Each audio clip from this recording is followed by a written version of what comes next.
प्रभाकर मिश्रा का रुख कर लेते हैं। प्रभाकर, अब ये मामला सुप्रीम कोर्ट में भी है, देश की सर्वोच्च अदालत इस मामले को लेकर क्या रुख अख्तियार करती है, हर कोई जानना चाहता है।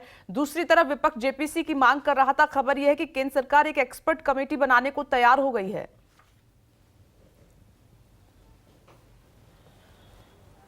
देखिए, जो राजीव रंजन जो बात कर रहे हैं कि ये जो मामला है अडानी वाला हिंडनबर्ग रिपोर्ट के बाद जो स्थिति पैदा हुई है, ये क्या लंबे समय तक चलेगी और क्या 2024 के चुनाव तक इसे वही टेम्पो रहेगा क्या, और अपोजिशन क्या उसके सहारे चुनाव लड़ सकता है क्या, वो इसको मुद्दा बना सकता है क्या, ये सारा कुछ करीब करीब देश की सबसे बड़ी अदालत से तय होने जा रहा है, जो मैं समझ पा रहा हूँ। इसलिए कि उधर जेपीसी की मांग को लेकर के संसद में बवाल चल रहा था, संसद के बाहर भी हो हल्ला हो रहा था, और ठीक उसी समय सुप्रीम कोर्ट में मामला आया। और सुप्रीम कोर्ट में जब मामला आया, सुनवाई के पहले दिन ही इस तरह की बात लगने लगी कि इसमें कोर्ट के सामने सरकार कोई कमेटी के लिए तैयार हो जाएगी। और फाइनली सॉलिसिटर जनरल ने कोर्ट के सामने कह दिया कि अगर सुप्रीम कोर्ट इस मामले में कोई कमेटी का गठन करे तो सरकार को कोई ऐतराज़ नहीं होगा, बशर्ते कि जो कमेटी के लोग हों वो सरकार उनका नाम सजेस्ट करे।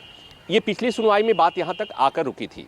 मतलब ये कि सरकार तैयार हो गई है, सरकार की तरफ से कुछ नाम दिए जाएंगे और एक कमेटी बना दी जाएगी। और ये सब जानते हैं, हमारे दर्शक भी जानते हैं, विपक्ष के नेता भी जानते हैं और सरकार भी जानती है कि सुप्रीम कोर्ट में कोई मामला आता है, सुप्रीम कोर्ट में मामला आने के पहले जो विवाद रहता है, जो बवाल रहता है, जो राजनीतिक सरगर्मियां रहती है, जैसे मामला सुप्रीम कोर्ट में आता है और सुप्रीम कोर्ट जैसे उस मामले में संज्ञान लेकर किसी मामले में कमेटी बना देता है, तो कमेटी बनाने के बाद वो मामला खुद ब खुद ठंडा हो ही जाता है। ये हमेशा से होता आया है, ये परंपरा रही है और इस देश के लोग फिर भूलने लगते हैं। तो कुल मिलाकर ये कि आज जब सुप्रीम कोर्ट में सुनवाई होगी तो वहाँ पर इसी बात पर बहस होगी कि कमेटी बन रही है तो उसमें सदस्य कौन होंगे। सरकार की तरफ से सील्ड कवर में उन सदस्यों के नाम दिए जाने हैं।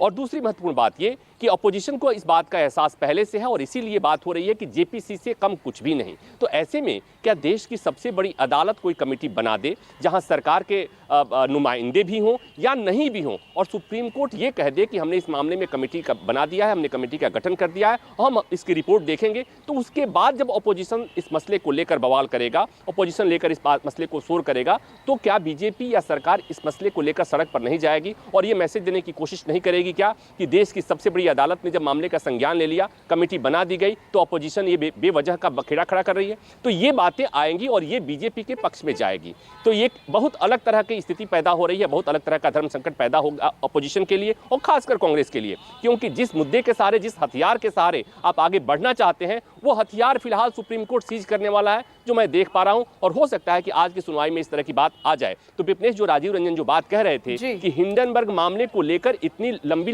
दूरी तक की यात्रा अपोजिशन कर पाएगा और क्या उस पर सवारी करके चुनाव लड़ पाएगा, इसकी गुंजाइश मुझे कम दिखाई दे रही है, क्योंकि सुप्रीम कोर्ट इस मसले को अपने हाथ में लेने वाला है, कमेटी का गठन होने वाला है, सरकार तैयार हो गई है और सुप्रीम कोर्ट ने भी इस तरह का संकेत दे दिया है। बिल्कुल प्रभाकर, आप सही कह रहे हैं कि बीजेपी को भी, सरकार को भी अब मौका मिल जाएगा विपक्ष पर वार करने का। जब मामला सुप्रीम कोर्ट में है तो फिर क्यों ये प्रेस कॉन्फ्रेंस।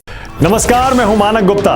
अगर आपको हमारा ये वीडियो पसंद आया हो तो इसे लाइक और शेयर जरूर करें, और हां, हमें सब्सक्राइब और फॉलो करना ना भूलें ताकि आप देश और दुनिया की कोई खबर मिस ना करें। तो जुड़े रहिए हमारे साथ और देखते रहिए न्यूज़ 24।